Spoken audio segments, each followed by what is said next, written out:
Moscow and Beijing have signed a major pipeline deal that would transport Russian gas to China. What implications does this Power of Siberia 2 pipeline have for the U.S. and the rest of the world? We'll discuss this and more on this week's China Report.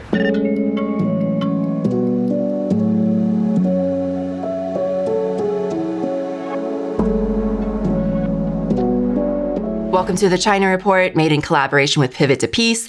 Every week, we'll be helping you sort through the propaganda with an independent view of the country that we're taught to hate, but know so little about.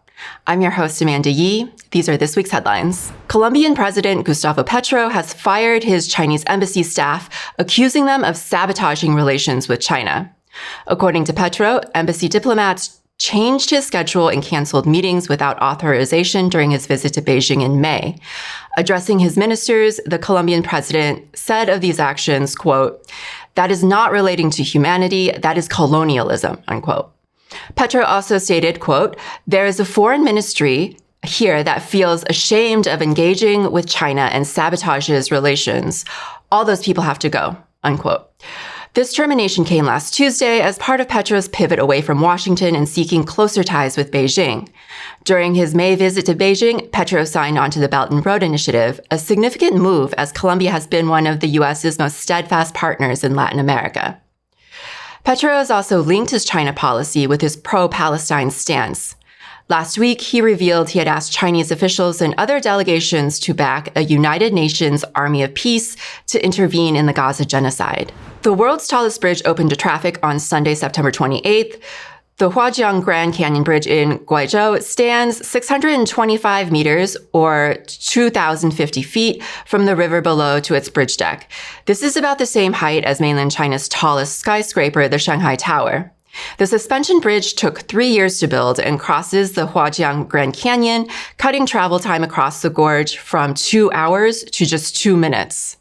This bridge breaks the record previously held by another bridge in the same province, the 565-meter Beipianjiang Bridge, which is now the world's second highest. The Huajiang Bridge also has the world's tallest man-made waterfall screen, which streams down its sides, as well as the cafe up at the top, 800 meters above water, which people can access via elevator, which takes you up to the top in just 1 minute. Chinese scientists have created a new window coating which can harvest solar energy. Researchers at Nanjing University developed a translucent coating which would direct energy from ambient light to the edge of the window glass, where it can then be captured and stored. The coating is made of cholesteric liquid crystal, CLC, a colorless liquid that can refract light due to its helical structure. Multiple layers of CLCs can be used to redirect light to create a colorless and unidirectional solar concentrator, or a CUSC. The CUSC can then direct light using CLCs to the edge of the glass, where the light energy is captured by integrated silicon photovoltaic cells. In tests, 5 CLC layers were applied to a 1-inch diameter glass, and this prototype was able to power a 10-megawatt fan outside in Nanjing during the summer. It's projected that this technology would be most effectively deployed in cities near the equator, which typically experience more sunshine throughout the year compared to cities closer to the poles. Further testing is still needed to see how performance of the coating scales up with windows typically fitted into modern homes and commercial buildings. China now has more factory robots than the rest of the world combined. That's according to a new report by the International Federation of Robots. The report also states that Chinese factories installed nearly 300,000 new robots in the last year alone, with 2 million industrial robots operating in China total. Industrial automation could potentially offset some of the workforce challenges presented by the country's rapidly aging population, as well as population decline. China represents a third of all manufactured goods worldwide, a testament to their advanced automation. Its surge in robotics technology can be traced back to its Made in China 2025 initiative, a 10-year blueprint aiming to transform China from the world's factory into a leading technological powerhouse, reducing its dependence on foreign technology. The comprehensive strategy was backed by massive government investment and support. Earlier this month, Russia and China signed a legally binding memorandum of understanding for the Power of Siberia 2 pipeline, which would transport Russian gas to China through Mongolia. Alexei Miller, CEO of Russia's state-owned Gazprom, called it the biggest, largest scale and capital-intensive project in the world's gas industry. To discuss the significance of this pipeline and what it means for the U.S. and the rest of the world, we're so pleased to have back on returning guest Ben Norton. Ben is an independent journalist based in Beijing and the founder, host, and editor of Geopolitical Economy Report. Ben, welcome back to the China Report. Thanks for having me. It's always a pleasure being here. Well, Ben, maybe to start off, could you give us an overview of this agreement, first of all, and also an overview of why this project is so significant? Yeah, well, what this is a symbol of China's very close partnership with Russia. And really what this shows, this is a 30-year deal. What this shows is that Russia recognizes that its future lies in deepening its political and economic integration with China and more generally with Asia. Now, this is very important because if you go back even 20 years ago, in the late 90s and early 2000s, there was this idea that Russia would eventually integrate into the US-led West. Russia was allowed by the US to join the G7. It became the G8. That was originally under Boris Yeltsin, who was this basically, drunk, alcoholic US puppet who did whatever Washington wanted. And then when Putin came to power in 2000, it was assumed that Putin would simply be a more competent, sober version of Yeltsin. He was seen as a pro-Western leader. He did want Russia to integrate into the West. What's not often discussed, it's not known by many people, is that Putin is really he was kind of a Europeanist. He speaks fluent German, and he really did want Russia to integrate into the larger European community. But it was the United States that insisted on expanding NATO right up to Russia's borders. It insisted on dividing Europe and Russia, in particular dividing Germany and Russia, because the US has known for many decades, this was written about famously in The Grand Chessboard, the book by the U.S. imperial strategist Zbigniew Brzezinski in 1997, he warned that an alliance between Germany and Russia would be a major threat to the global hegemony of the U.S. empire.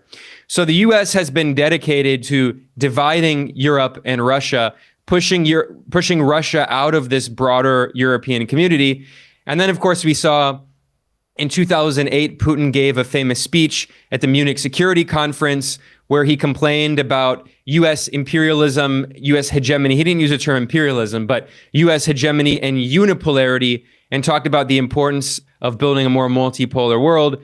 This is, of course, just a few years after the U.S. launched an illegal invasion of Iraq in 2003. And at that time, it's often forgotten, but there were numerous European leaders, including the leaders of France and Germany, who publicly spoke out against the illegal U.S. invasion of Iraq. How much the situation in Europe has changed today it's incredible. I mean, Europe has been vassalized by the U.S. And then, of course, you had a series of conflicts between Russia and the U.S.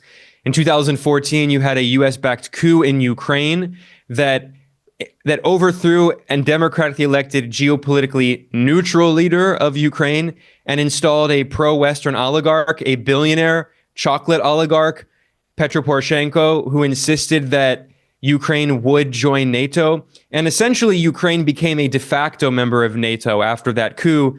Ukraine began doing military exercises with NATO. Ukrainian military officers were being trained by NATO.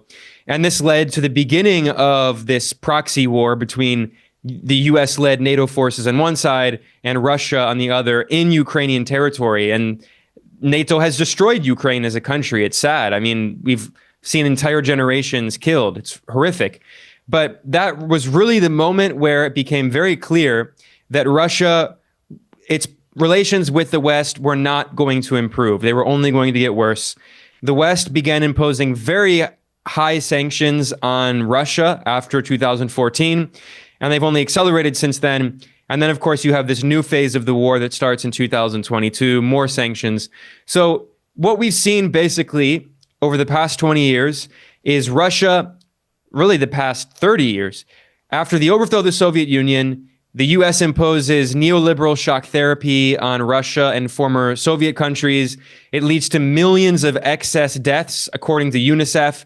The average lifespan of men in Russia fell by 6 years under the brutal neoliberal shock therapy. You get the creation of the oligarch class. These oligarchs, they just buy up all of the state assets that are sold for pennies on the dollar.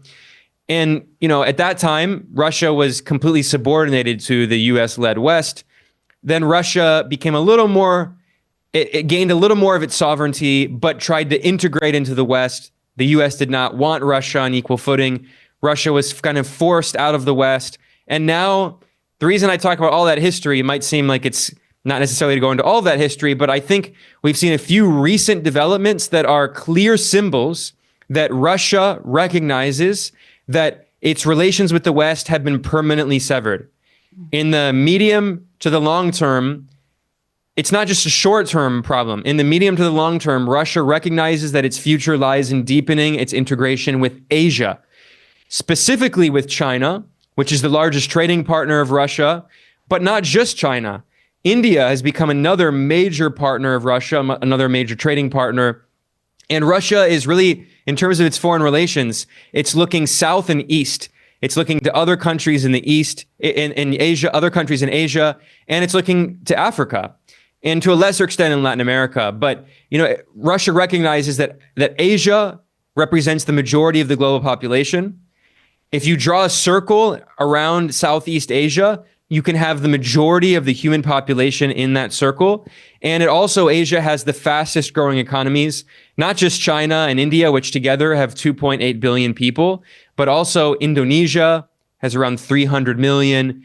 You have also some other very big countries, Pakistan, Bangladesh, Malaysia. So Russia, but then also Africa. Africa is another continent that will be the future of humanity.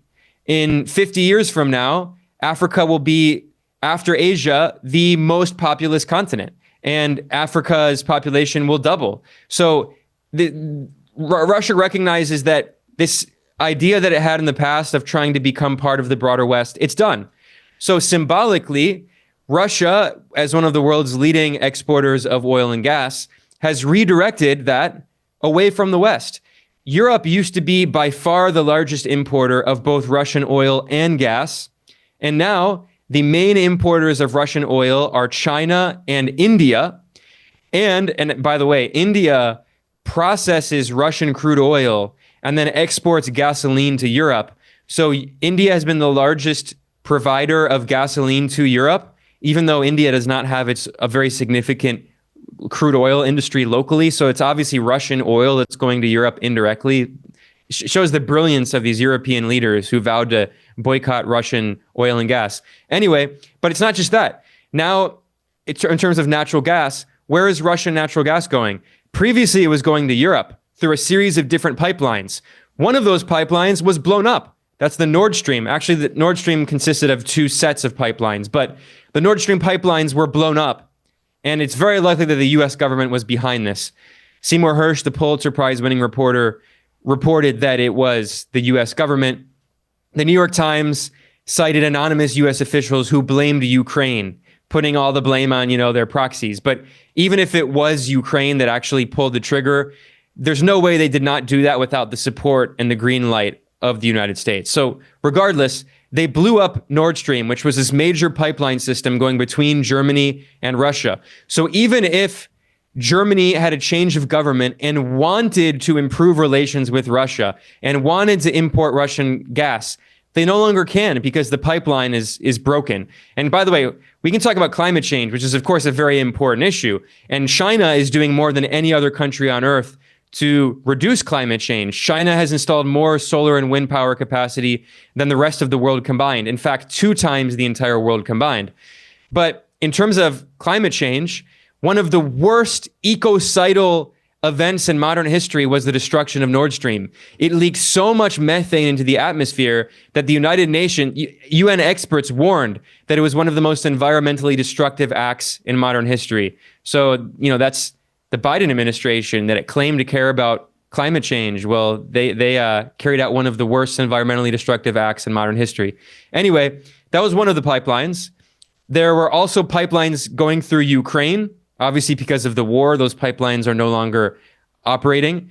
And another major pipeline network that was taking Russian gas to Europe was this pipeline from the north of Russia, going from the northern Arctic region of Russia to the west into Europe. That gas is now going to be redirected to China. So this is another example of how even if Europe wanted to get Russian gas, if they decide 10 years from now, they no longer want to boycott Russian gas, which they're currently doing, well, it's too late because that gas is now going to be going to China. So, I mean, I've already bloviated enough here. There's more I could say, but this is deeply symbolic politically and economically because it shows that even if 5 or 10 years from now, there's a change of European political leadership that wants better relations with Russia, which I do not think is likely for a decade. It's not going to happen. But even if there were a change, this economic integration through physical infrastructure and through trade patterns cannot be changed overnight. It would take many decades to reverse these patterns of energy flows and trade patterns. So Russia is now very deeply embedded economically and in terms of infrastructure into Eurasia. And that is where that is the future of Russia's economic orientation for many decades to come, probably for all of our lifetime. Yeah, I mean, as you said, for Russia, this represents a deeper integration with Asia. It represents a pivot away from the West. I want to talk a little bit about what it means for China as well. For China, they're the number one importer of crude oil. I think they import something like 12 million barrels a day. 90% of it passes through these maritime trade routes, which are completely dominated by the U.S. Navy and the U.S. military. So the ships have to pass through these choke points like the Strait of Malacca, which is this strategic choke point in between Indonesia and Malaysia. And if they wanted to, the U.S. Navy could just block it off and cut off China's access to oil. And that would essentially be an act of war. If the situation in Taiwan escalated, the U.S. Navy could potentially do that. And Beijing's been talking about this Malacca dilemma since at least the early 2000s. So for China, the creation of this pipeline, it's a matter of energy security, but it's also a matter of national security as well. Absolutely. And this actually is also related to the issue of climate change. Clearly, climate change is a big issue for everyone on Earth. And it's an issue of national security and energy security because in the case of China, you mentioned it's the largest importer of oil and gas. So it wants to reduce its carbon emissions to reduce climate change. And China is abiding by its international obligations in the Paris Climate Accord. Unlike the United States, Trump just gave a speech at the United Nations, which is one of the craziest UN speeches I've ever seen. I mean, it was an hour long. He was just ranting about how he's the greatest leader ever. The US is the greatest country. He spent like 5 minutes just berating other countries and attacking them. Very strange speech. But in that speech, Trump boasted of how he withdrew the US from the Paris Climate Accord. And he insanely referred to climate change as a Chinese conspiracy and it's all fake, this nonsense that Trump has been saying for many years. Compare that to China's speech, where China reaffirmed the importance of fighting against climate change and its commitment in the Paris Climate Agreement. China has installed, as I said, twice as much wind and solar power capacity as the rest of the world combined. So one of the reasons for that is, of course, because of climate change, which is already affecting southern China. You have more extreme weather and hurricanes and floods. And it's especially affecting Southeast Asia and island nations. Indonesia is an archipelago of many islands, and the Philippines are being affected. But okay, so I already talked about that element, which is, of course, related to security. But another element of renewable energy is also related to national security and energy security, which is that the more renewable energy China has, the less oil and gas it needs to import, which also means the less foreign currency it needs, the fewer dollars it needs, although increasingly China is now buying oil and gas from Russia in their own currencies, the Chinese renminbi or yuan and the Russian ruble. They've almost completely de-dollarized bilateral trade between China and Russia.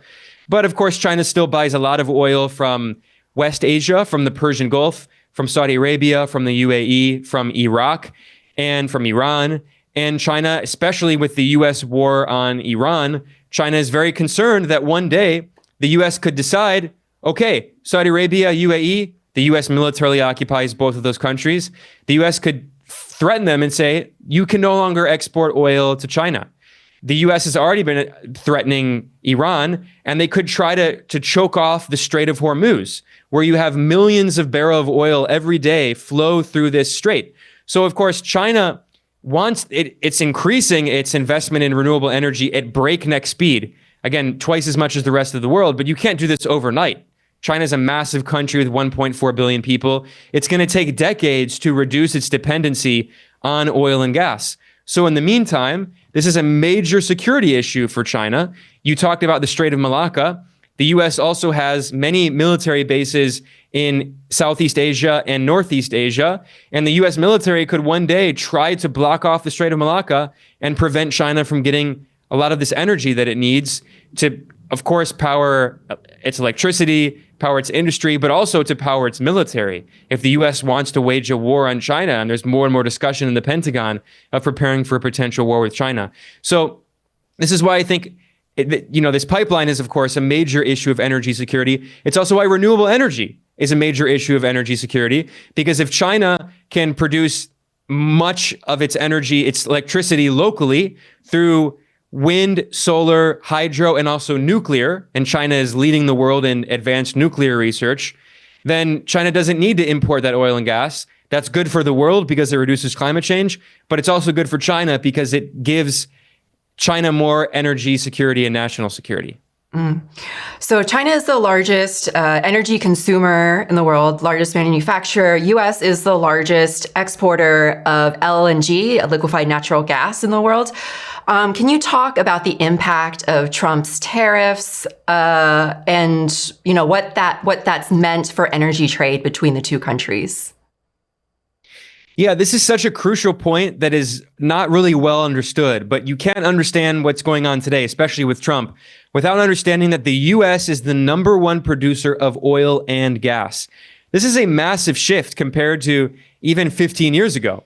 I mean, I actually remember when Obama was campaigning for president, one of his promises was that he wanted to make the U.S. more energy independent, and he actually did it. I mean, speaking of climate change, this is something that's very bad for the climate, but Obama actually boasted in an interview that he did surrounded by a bunch of Republican oil industry executives in Texas.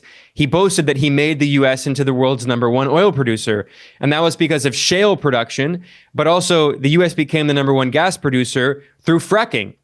And now the U.S. is the #1 exporter of liquefied natural gas. Now, for people who don't understand the difference, a lot of gas is transported on pipelines. So Russia already has the Power of Siberia 1 pipeline that goes from the eastern part of Siberia in Russia into northeastern China and then down to major cities. And that was actually originally, that project started in 2014, which is another important year. It's not a coincidence that China and Russia signed the deal for Power of Siberia 1 in 2014 after the coup in Ukraine, the beginning of the proxy war in Ukraine, and the Western sanctions on Russia. So that was the kind of first sign of what I was talking about earlier about Russia's integration with Asia. But getting back to pipelines. So Russia sends a lot of that gas on pipelines. Well, the U.S. is on the other side of the world. The U.S. can't just build a pipeline across the Pacific or Atlantic Ocean. That would be crazy. So what the U.S. does is it liquefies what U.S. companies do, because it's all done by privately owned companies. It's not like Russia, for instance. Russia, one of the things that Putin has done after he came in 2000 is he exercised some control over the oligarchy. And in particular, he reasserted state ownership of some of the most important parts of the economy, in particular, the natural resources and parts of the financial sector. So the most important company in Russia is a state-owned company called Gazprom, which is the state-owned gas giant. So Gazprom is what's overseeing this contract with China. Now, the United States, its private companies, these fossil fuel companies, what they do is they liquefy the natural gas, and then they put it on ships, they send it across the ocean, and they send it to Europe, which is now one of the main importers of U.S. LNG. It's much more expensive than Russian pipeline gas, but Europe is paying the consequences. And in terms of climate change, I mean, Europe is still using natural gas, right? You hear the German Green Party, which is actually not a Green Party. They're an anti-Green Party because, one, they're pro-imperialist, they're pro-war, they're pro-NATO. So they've been massively accelerating climate change by promoting more war. And two, they're calling for the massive rearmament, the remilitarization of Germany, which is also very bad for climate change. Three, they shut down all they shut down all the nuclear plants, which nuclear has zero carbon emissions. It's one of the greenest forms of energy there is. And then they reopened the coal-fired power plants. I mean, the German Green Party is a joke. It's just a pro-war neoliberal party. Anyway, they're still importing gas. It's just not coming from Russia now. So, this is not, they talk about climate change. This is not about climate change. This is about imperialism and geopolitics. So Europe has become much more dependent on the United States, importing LNG from the U.S., and what Trump is trying to do with his tariffs, one of his goals is to force countries around the world to buy more U.S. oil and gas. And for instance, in the case of India, Trump has threatened 50% tariffs on India, which, the U.S. was trying to recruit India for its new Cold War on China. Now, Trump let the cat out of the bag. He admitted after he met with India's Prime Minister Narendra Modi in the White House in February, he said that he's trying to pressure India to buy more oil and gas from the U.S. The reason that India is not buying that much from the U.S. is because Russia, very strategically, is selling its oil to India at a discount below market value. So obviously, India is going to accept subsidized oil from Russia. Why would they not? Why would they give up the cheap subsidized oil they get from Russia in order to buy U.S. oil, which is sold by private companies at market value who are trying to make a profit? So Trump is using the tariffs to try to force India and other countries to buy more oil and gas from the U.S. When Trump forced the European Union to sign a so-called trade agreement, which is not a trade agreement, it's a one-sided unequal treaty that the U.S. imposed on its European vassals. The U.S. imposes 15% tariffs minimum on Europe. Europe cannot respond with tariffs on any U.S. goods. And as part of that agreement, Trump boasted in a press conference with Ursula von der Leyen, the head of the European Commission, Trump boasted that Europe is going to be buying hundreds of billions of dollars of U.S. oil and gas and weapons from the U.S. military-industrial complex. So this is all part of, Trump's strategy of using tariffs and threatening countries. Is he's trying to make to force them to buy U.S. products, in particular oil and gas. And this is why Trump says drill, baby, drill. Trump wants to continue to massively expand the oil and gas produced by the U.S., accelerating climate change, which he absurdly, falsely claims is like a Chinese plot. And so he's going to cook the planet to maximize the profits of fossil fuel executives. And one other quick note, you know who the energy secretary is in the US right now? He's literally an oil executive. He was the CEO of an oil and gas company. He's now running the US Department of Energy. So, look back at Trump's first term. Who was Trump's first Secretary of State? Rex Tillerson, another CEO of a major oil corporation. So, Trump doesn't hide it. It's big oil, big gas. They're the ones calling the shots in terms of U.S. energy policy. So while Moscow is moving closer and closer to Beijing, Europe is becoming more and more reliant on the U.S. And Trump is forcing them into some really unfair trade deals, as you mentioned earlier. Can you talk a bit about a bit more about these trade deals and also what the loss of Russian energy has done to Europe's economy? Yeah, well, first I'll talk about the economic damage. I should point out again, I point out this stuff because, we're talking about energy and gas and oil. And obviously, I do want to emphasize that climate change is a very real issue. But I think there are kind of two discussions of climate change that are really annoying to me. One, you have the reactionaries, the conservatives who oppose climate science. They reject the international scientific consensus on climate change and say it's all fake. They're completely on planet Mars. They have no idea what they're talking about. But on the other side, there are also these liberal environmentalists who don't actually understand how any modern economy works and how, yes, Obviously, renewable energy is very important and we need to move to it as quickly as possible. But energy is so extremely fundamentally important for every modern economy everywhere on Earth. And we're already seeing, for instance, in the US, electricity prices are skyrocketing, which is because of artificial intelligence. These big tech companies are using more and more electricity, and for them, they're spending hundreds of billions of dollars a year. They don't care about rising electricity costs. So more and more average people in the US are spending more and more money just paying for electricity.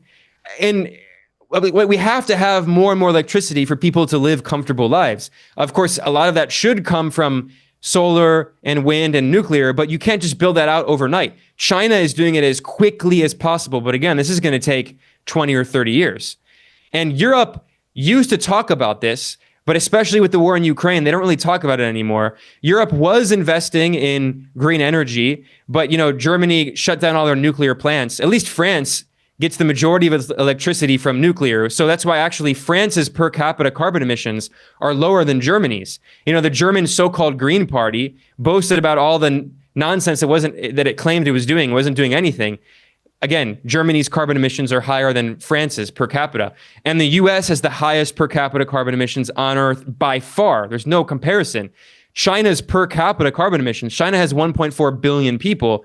Its emissions are much lower. And also, there's a historical responsibility.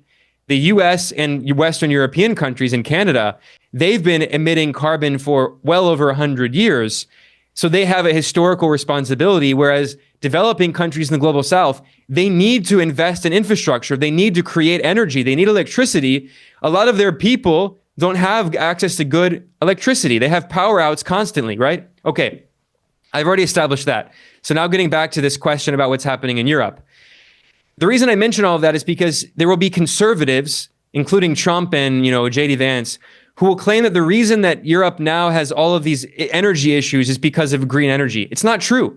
I already mentioned that Germany, the so-called German Green Party, after shutting down the nuclear plants, opened coal-fired power plants, the worst, most environmentally destructive form of energy imaginable, coal. And that's because they refused to buy oil and gas from Russia. It's not because of their green commitments. It's because they're trying to implement an energy embargo on Russia to try to suffocate Russia. When Biden was president, he said openly the goal was to try to turn the Russian ruble into rubble. It was not to turn Europe into a green paradise with green energy. So what's actually happening in Europe now, like I said, they're still importing a ton of oil and gas. It's just not coming from Russia. It's coming from Norway. Norway is one of the leading producers of oil and gas, and it's coming from the US.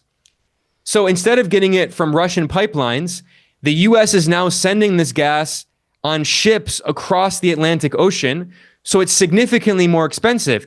This is the main reason that energy prices that electricity costs in Europe have been skyrocketing. So there's been a cost of living crisis in Europe, not only because housing is prohibitively expensive. This is an issue in the US, of course, because housing has become an asset for speculation, not for living in.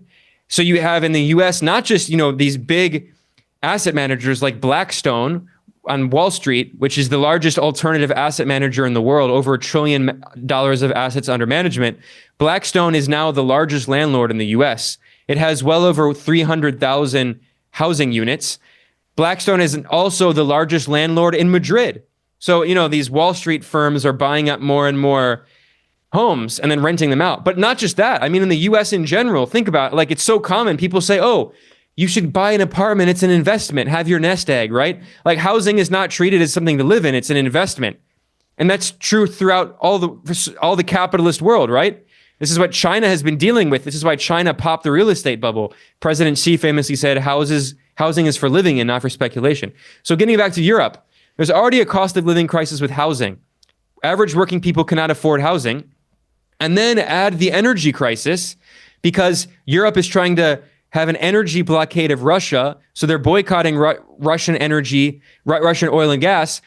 Previously, the majority, or at least the plurality of European oil and gas came from Russia. So they said basically overnight, we're going to cut it all off. and they had immediately an electricity crisis, and you have people spending thousands of euros a month just paying in the winter to heat their house. You have this crisis in the UK where Keir Starmer cuts the subsidies for elderly retirees, the subsidies that were going for them to heat their homes, and you have dozens of elderly people who die from freezing to death because they literally can't heat their homes because energy costs are so expensive in Europe. This is completely self-inflicted. And they say, oh, well, they have to punish Russia for Ukraine. Well, why didn't they punish the U.S. for starting the war in Ukraine, or punish the U.S. for invading Iraq, invading Afghanistan, attacking Syria, because Europe supported all those wars. They at least pretended to oppose Iraq, some of them, not the UK. So what is happening to Europe is completely self-destructive. The European political class is so deeply committed to its integration with the US.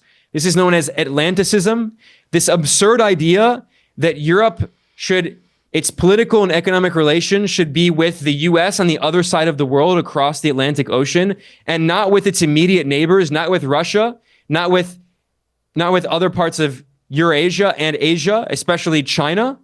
China has historically been one of the most important trading partners for Europe. Well, after sabotaging its relations with Russia, the US is now pressuring Europe to also sabotage its relations with China.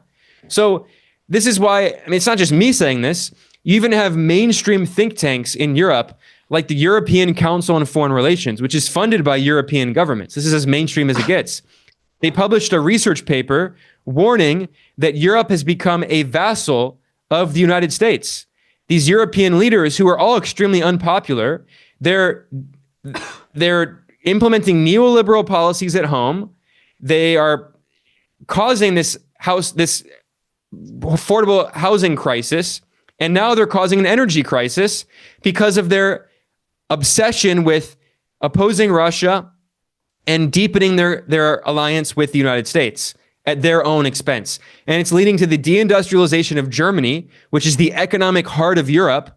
You see every week, you see another story about German factories closing, Volkswagen factories closing. And now, what is the future of Europe going to be economically? Becoming completely subordinated to the United States. It's going to become a captive market for the US. Trump wants to dump all of US exports onto Europe through the use of tariffs. And he wants Europe to cut off all of its economic relations with Russia and China and the rest of the world, and basically turn Europe into this US imperial sphere of influence. So exactly what these European leaders, these Atlanticists, are claiming Russia is trying to do. There's this insane, ridiculous idea that after the war in Ukraine, Russia is going to march into Paris and is going to march into Madrid. They're living in another world. It's never going to happen. But while they're talking about this, while they're in their delirious fever dreams, they claim that Russia is going to march into Brussels. Meanwhile, it's the United States that is doing to Europe what they think Russia is going to do to them. Ben, back to the Power of Siberia 2 pipeline, I can't help but think that this is another case of U.S. policy just backfiring. You came on earlier this year to talk about, Trump trying to orchestrate a reverse Kissinger by trying to negotiate an end to the Ukraine war. Obviously, that didn't work. And, it just pushed Beijing and Moscow closer together. U.S. sanctions on Russia have also backfired. They were meant to cripple their economy, but that didn't happen. Their economy proved more resilient than the U.S. had expected. So, all these things that were intended to isolate Russia didn't really work, and instead brought it closer to Beijing. And as a result, now we're seeing, the acceleration of this new economic and energy axis that could potentially reshape energy flows, global energy flows for decades to come. So really this pipeline, as I keep saying, is just another instance of U.S. policy just blowing up in its face. Yeah, I think that's definitely true. But I also think it is true in some sense that it's blowing up in the U.S. face, especially this idea that the U.S. had of dividing Russia and China. Completely failed as blatantly as possible. I mean, right now they're showing this very important video. Talk about symbolism, where on the 3rd of September, China held this very historic military parade commemorating the 80th anniversary of the defeat of Japanese imperialism in World War II, which in China is known as the World Anti-Fascist War. And not only, of course, was Putin there, very, right at the front, very symbolically, but also Kim Jong-un of the DPRK and many other important leaders of the global South, the leaders of Iran, Pakistan, Indonesia. You had leaders from Latin America, including Cuba's President Miguel Díaz-Canel, a top representative from Nicaragua's Sandinista government. So that symbolically, again, shows this deep unity. The fact that Putin was there right in the front with so many global South leaders. This is a clear message that Russia recognizes that its future lies in deepening its integration with the global South. Of course, Russia and the DPRK recently signed a defense pact.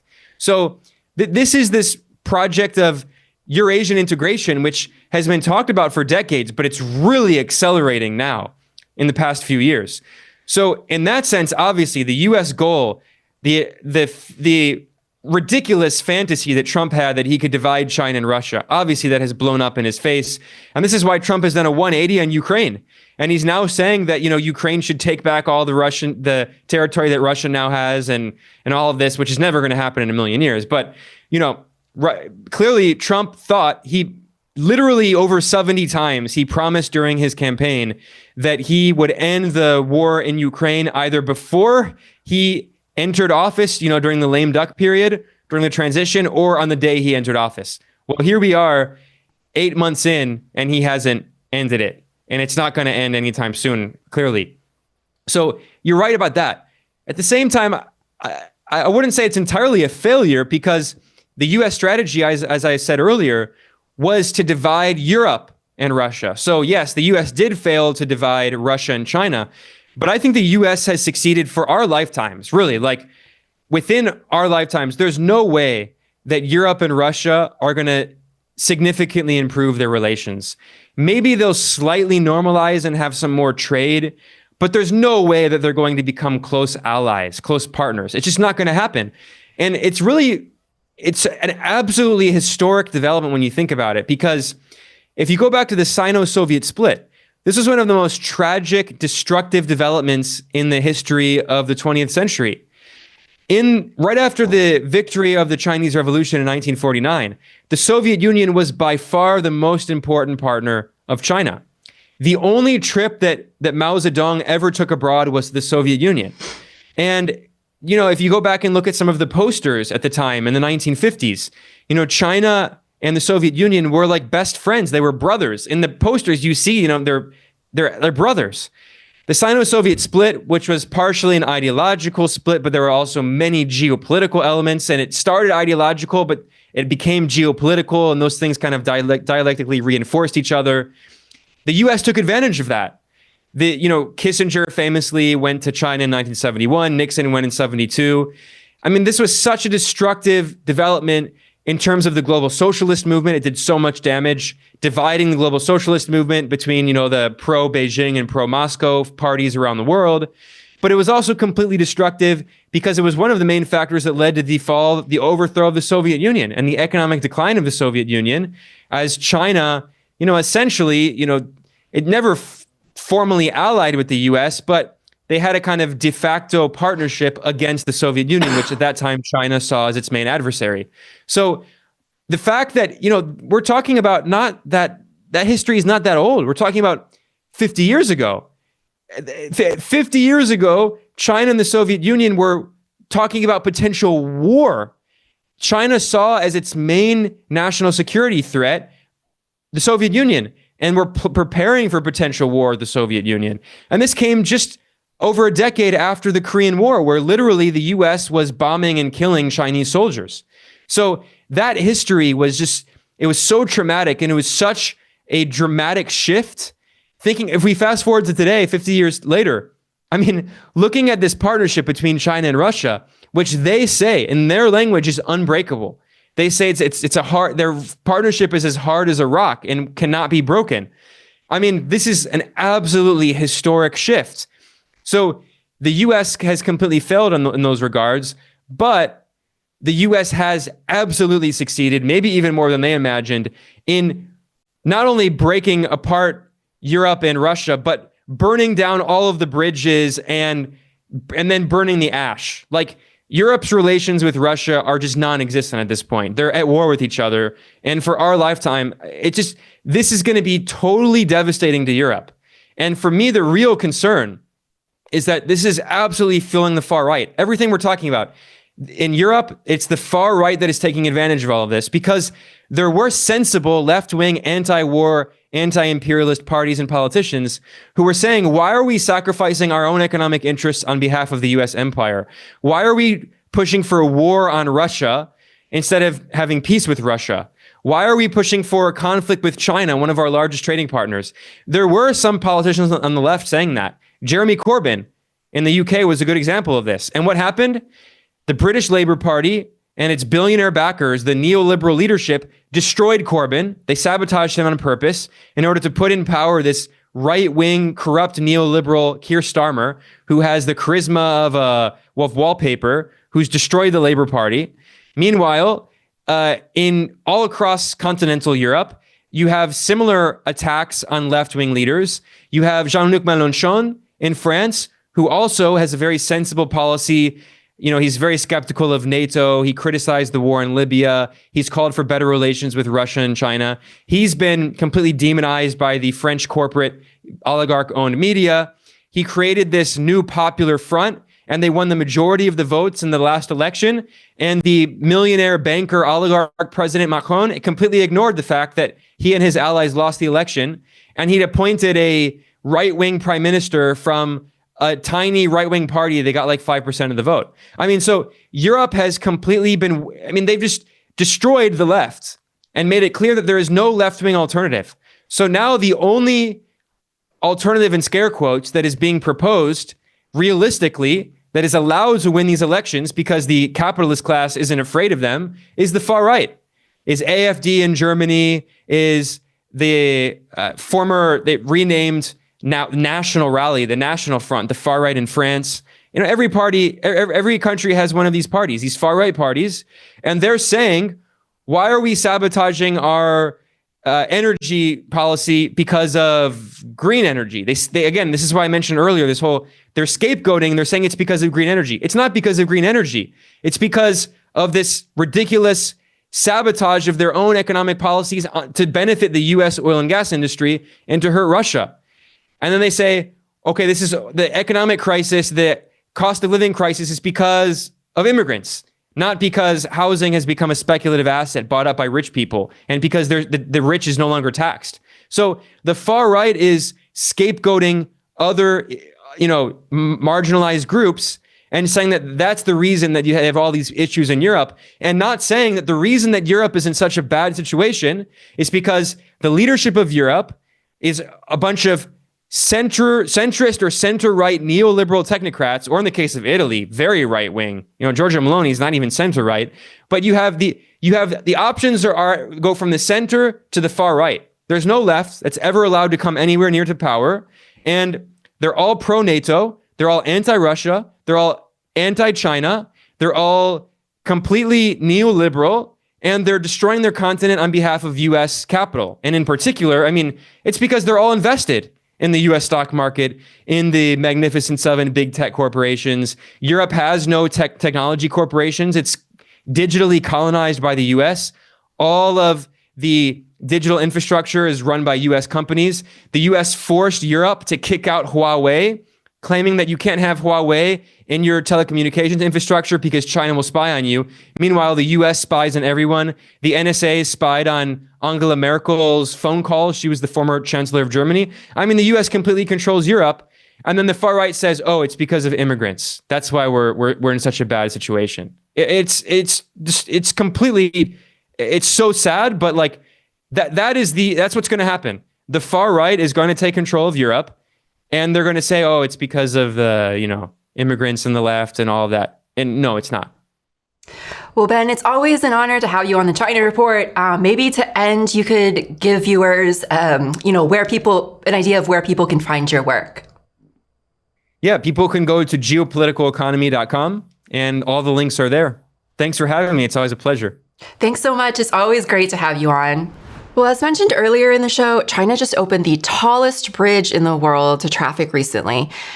And the 625-meter Huajiang Grand Canyon Bridge in Guizhou is not only the tallest bridge in the world, engineers also created the tallest man-made waterfall screen to flow down its sides, which is then used to project images onto it at night, creating a beautiful light show display, which you can see here in this video. As always, don't forget to like, share, and subscribe, and we'll see you next week on the China Report.